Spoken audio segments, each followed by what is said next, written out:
Many people use lossy file formats as MP3, OGG Forbis and AAC, but we audiophiles don't want to throw away sound quality and therefore use lossless file formats: WAV, AIFF, FLAC, ALAC, APE, WMA Lossless, DFF and DSF.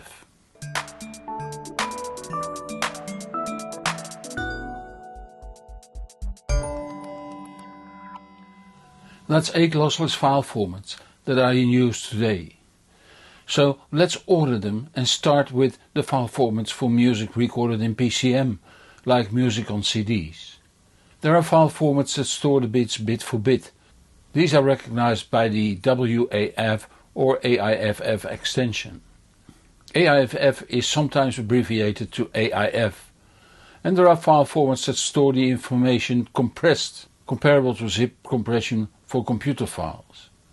If you compress a large spreadsheet with zip, the file becomes 40 to 60% smaller, but when unpacked again, all data in the spreadsheet is fully intact. The same goes for lossless compression for audio files. Should not be confused for MP3 files that can reduce the file format to only 10% at the expense of sound quality. Here the file formats are FLAC, ALAC, APE and WMA Lossless. Further on we go into more detail, but first I want to mention the file formats for DSD. DSD is a totally different way of coding music. It uses far higher sampling rates but only 1 bit per sample. See my 2-part video DSD Explained Part 1 and Part 2. Links in the top right corner at the end of this video and in the description by clicking more. DSD knows 2 file formats, with file names ending at DFF and DSF. Again, details further on in this video. But first, the details for PCM.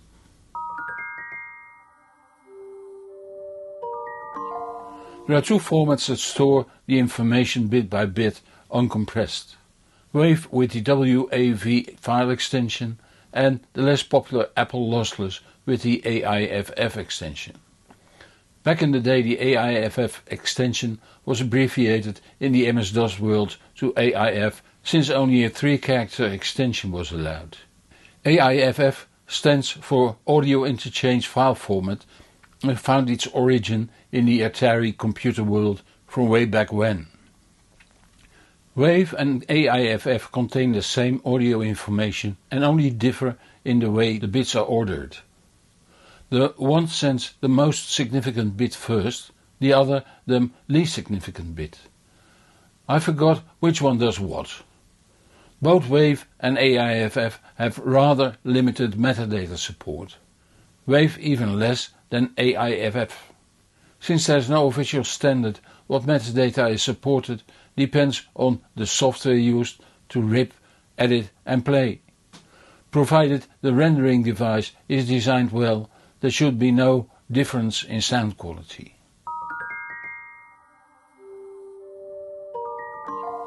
Since uncompressed storage is a waste of storage space and bandwidth, lossless compression was introduced. By far the most used is FLAC, which stands for Free Lossless Audio Codec. It is developed by Josh Coulson a quarter of a century ago and is open source, thus free to use. It is fully lossless, reduces the files to 60% or better, is easy to decode, supports rich metadata and is brand agnostic. It has become the default standard in lossless file-based audio.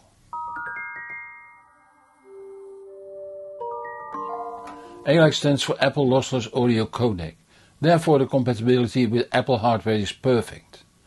The compression factor is equal to that of FLAC.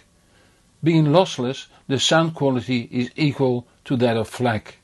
It uses the file extension M4A, since it uses the MPEG-4 wrapper. A wrapper is like an envelope holding a letter and has the sender's and receiver's address and other info like tracking code on the outside. M4A stands for MPEG-4 audio and is also used for AAC, the MPEG-4 lossy audio codec. AAC stands for Advanced Audio Codec and is also used in the AVC video codec of MPEG-4, indeed Advanced Video Codec. So a file with the M4A extension can be a lossless ALAC file or a lossy AAC file.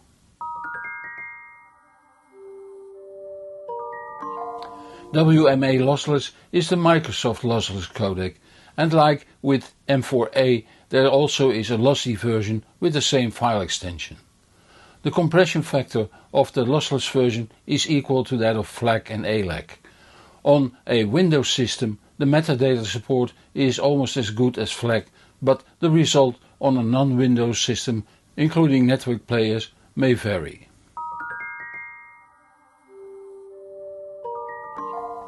APE, APE, being lossless, sounds potentially identical to other lossless and non-compressed files when decoded correctly. The files can be up to 5% smaller than the other lossless codecs, but decoding APE during playback requires a lot more CPU power. The error resistance is also less than FLAC, as is the hardware support, while streaming can stutter. Changing tracks does take a bit more time too.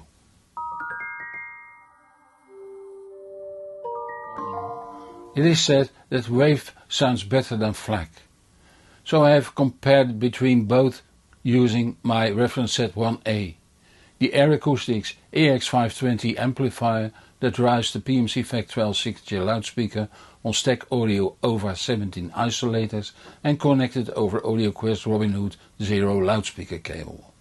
The digital source is the Grim Audio Mute 2, Roon server and player, connected through an EA hybrid EAL2000 Ethernet filter to a Zixel GS1900-10 HP switch.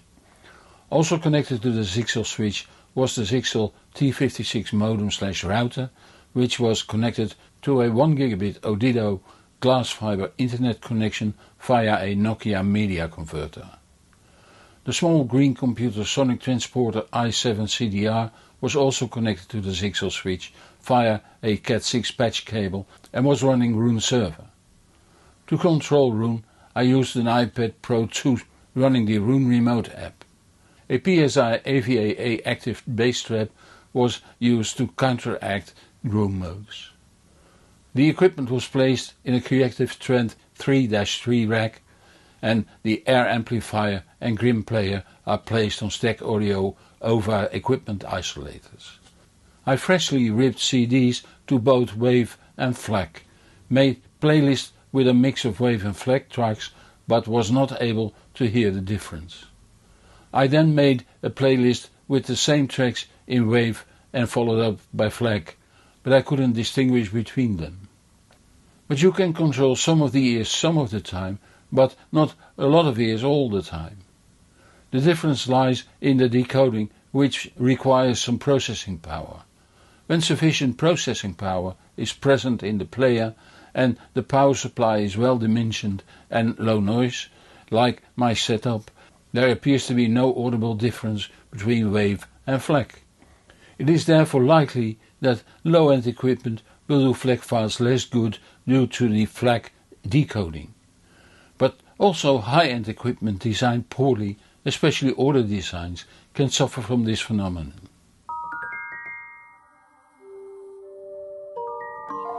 When I started playing music files, ripped CDs, over 20 years ago, I started off with WAV and via ALAC I ended up now using FLAC. It's a lot of work to convert WAV to ALAC. I used XLD that seems to have a limit of maps that can be converted in one run. But adding proper metadata was even more work. I used both jQuery for bulk processing and Yate for individual albums. Both are Mac OS, but I'm sure there are comparable programs for Windows. Perhaps you can share the one you use. Back in the day I have done some tests to see if the conversion had influence on the sound quality, but I found no problems apart from the enormous time involved. So it pays to think up front about what codec/file format to use.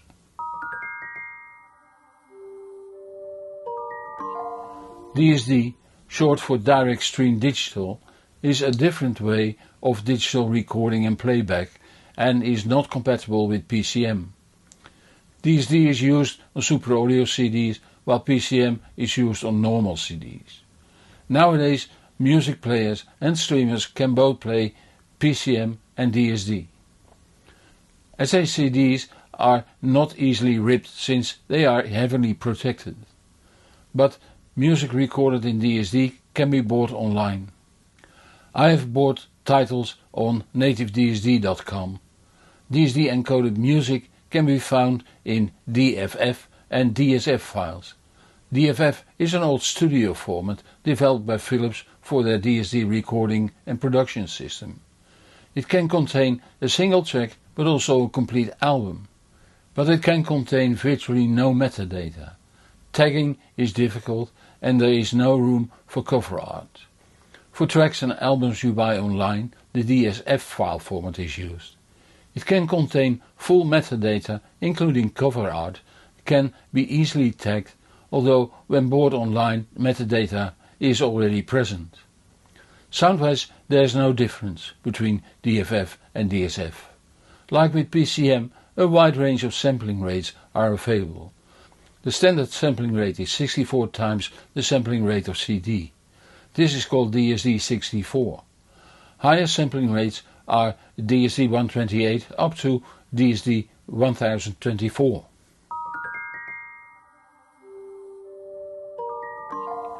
Software players and streamers need some metadata to offer you a list of available music to choose from. The minimum is artist, album, track title, track number, genre, year, composer and album art. Usually this information and more can be stored in the audio file and read by the player, being hardware or software. When you rip a CD, a good ripper nowadays will recognize the CD by its product number. It will search for matching metadata and add them to the audio file.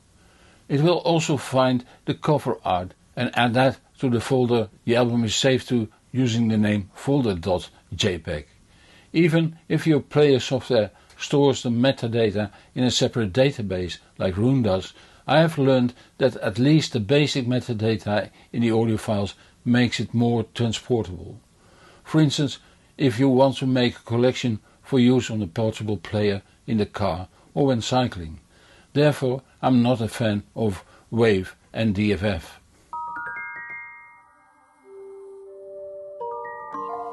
There is no optimal scheme for storing the music files on disk, but I'll show you how I have done it. On the Sonic Transporter there is a Samsung 8TB 2.5-inch SSD drive to store the music. It's an SSD since the Sonic Transporter only has a cage for a 2.5-inch drive. Even files at very high sampling rates don't need SSD speeds. Given my profession as a reviewer, I have sorted the music on all kinds of criteria, like private that holds music my family makes and I don't want to bring to a demonstration. I have test CDs with all kinds of nasty tones I don't want in my standard library, so Roon, Audiofana, Studio and Minim Server only index the PCM folder.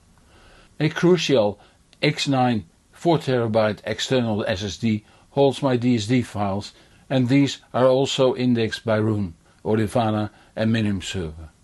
If I need, for instance, the test CDs, I just add that folder to the player software I need for that test, and when finished I can easily have the software ignore that map. This is all not interesting for you, but I know that when I didn't explain you would ask for an explanation. For normal use you could use what I have stored in the map PCM. The maps in PCM contains maps for each and every artist, and each artist folder contains a folder for every album I have of that artist. Finally, each album folder holds the music files, a file called folder.jpg holding the cover art and sometimes other JPEG files with extra graphic info. It gives you an oversight and migration to other software and hardware is effortless. If you know the ebook I wrote over 10 years ago, you will see that not only the technology has advanced, so have my insights. I now have a system that easily migrates to other software and hardware players. Not that I expect to replace Roon, but I do have to review other software and hardware too. I hope this video gave you more insight into the file formats and the related metadata.